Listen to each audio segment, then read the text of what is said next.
Assalamualaikum warahmatullahi wabarakatuh. Bismillahirrahmanirrahim. Alhamdulillahi wadah. Wassalatu wassalamu ala rasulillah. Sahabat bidadari surga rahimakumullah. Hati-hati, lewat pakaian setan menjerumuskan wanita ke dalam dosa yang mengerikan. Setan menggunakan kelemahan dan kekurangan akal serta keimanan seorang wanita hingga menjerumuskannya. Salah satunya melalui pakaian.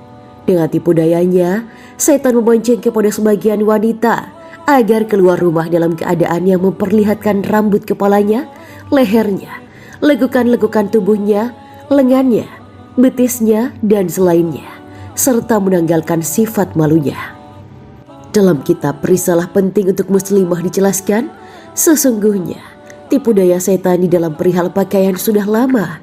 Setan menipu manusia dengan tipuan yang besar agar manusia telanjang dari pakaiannya, agar terbuka auratnya, dan agar hilang malunya dan juga sikap kesopanannya. Namun, semakin seorang wanita bertakwa, maka semakin setan tidak sanggup untuk mengganggu. Maka apabila ada seorang manusia, terutama wanita, terkena tipu daya setan untuk menanggalkan pakaiannya, maka ini tanda bahwa dia telah kurang iman dan takwanya kepada Allah Subhanahu wa Ta'ala, dan dia berarti telah ditipu oleh setan. Allah Subhanahu wa Ta'ala telah mengingatkan nikmat pakaian ini dalam firman-Nya.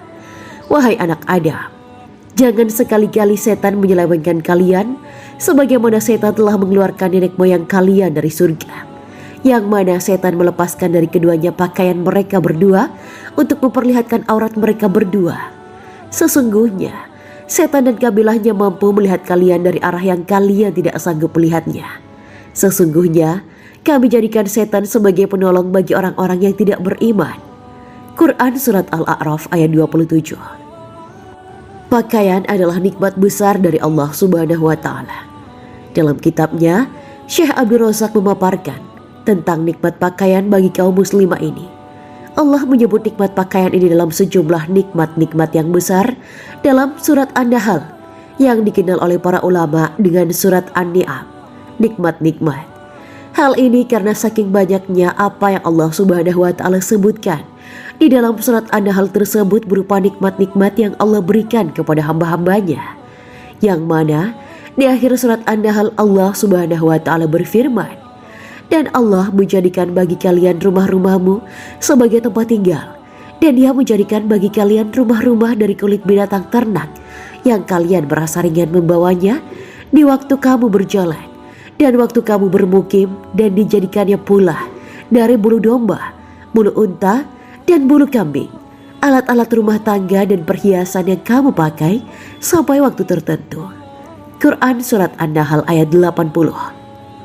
Dan Allah menjadikan bagi kalian tempat bernaung dari apa yang Dia telah ciptakan. Dan Dia jadikan bagi kalian tempat-tempat tinggal di gunung-gunung. Dan Dia jadikan bagi kalian pakaian yang memelihara kalian dari panas dan baju besi yang memelihara kalian dalam peperangan.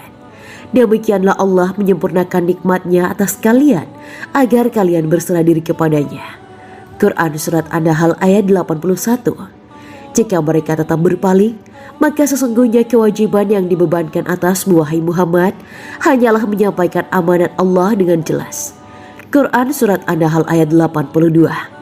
Kemudian firman Allah Subhanahu wa Ta'ala, mereka mengetahui nikmat Allah, kemudian mereka mengingkarinya, dan kebanyakan mereka adalah orang-orang yang kafir. Quran Surat An-Nahl ayat 83.